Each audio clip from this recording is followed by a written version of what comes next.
I was raised in Uganda, I've studied in Uganda, and I've attained all I have to date from Uganda.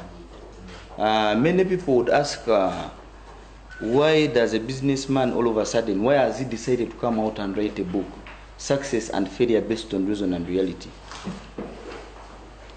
Despite the fact that many look at me as a successful Ugandan, it is really discomforting and it hurts to see that majority of Ugandans are still struggling and are economically not okay.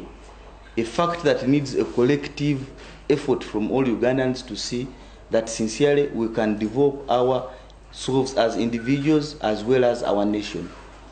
The major problem I've come to realize in Uganda is that most Ugandans have a very poor mindset. They don't believe in themselves and they don't believe in success.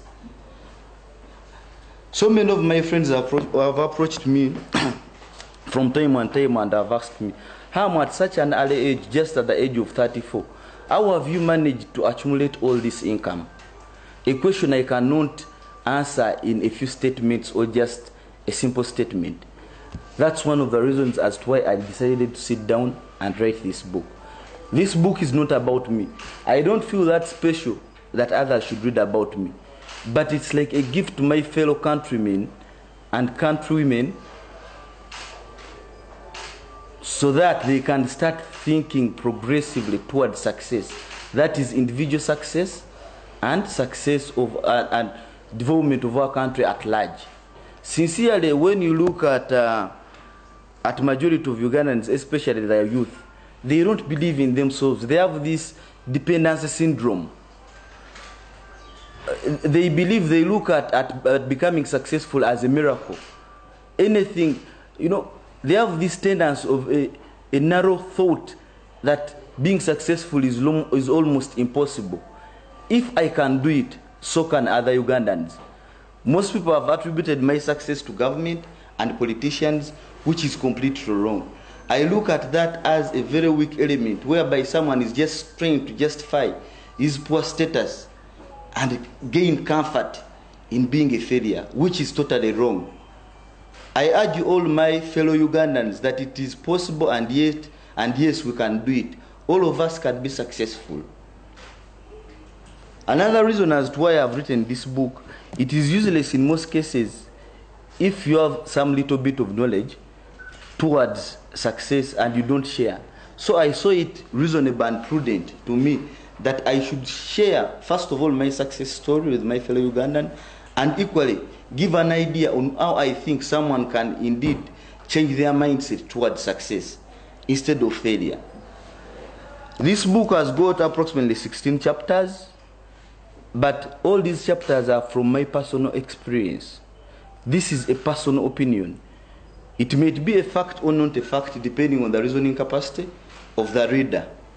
I urge all Ugandans to find time, I know we are poor book readers, to find time and read this book. In Uganda, I haven't seen any Ugandans come up to write books that are Ugandan based. Most societies have got different prevailing circumstances. Circumstances in outside countries are not the same circumstances in Uganda. I've attained my wealth in Uganda, so I know what it takes to become successful in Uganda. Though, on the other hand, how do I define success? I define success as fulfillment of an obligation with no due regard to emotions or desires, based on specifically reason and reality. That is looking at things from a realistic perspective as you see them, rather than working on presumptions. Most Ugandans have a tendency of saying, if so and so is rich, he must be getting money from politicians, he must be getting money from... But if Ham is a young man that has managed to do something reasonable, why can't you approach him and ask him? I've divided success into primary success and secondary success. I've limited primary success to success of growing up into a woman or a man, success of having achieved your education certificate, success of having gotten married and maybe started a family, which anyone almost can attain. But my entire focus as a businessman, because it's business that I do and it's business that I know, my focus is on that desire for someone to make a difference in their life, a desire for someone to attain riches and wealth. Where do you start? What is the starting point? So many Ugandans are stuck. They don't know even where to start. Where does someone start? You tell them it's capital. He will still ask you, what do you mean by capital? Where can we get this capital from?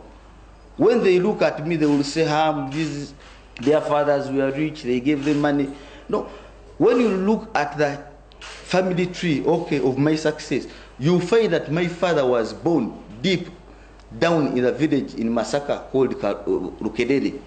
He managed to move from Lukedere to a bigger town called Karungu.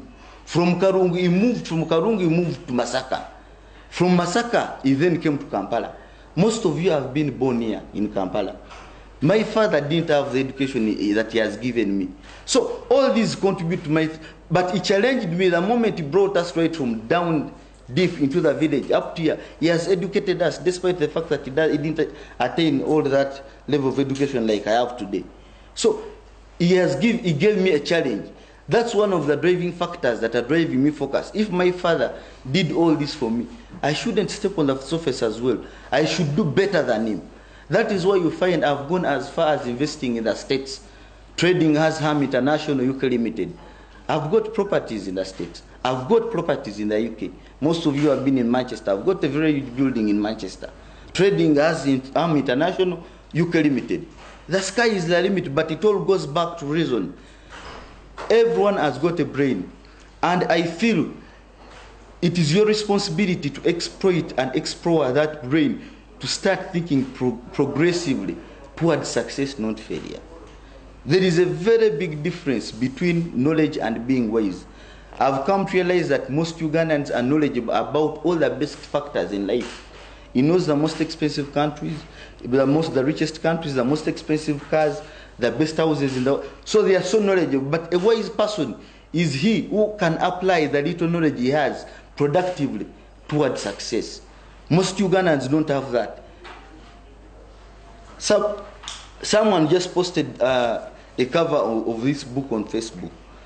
But when you look at the comments people have come up with,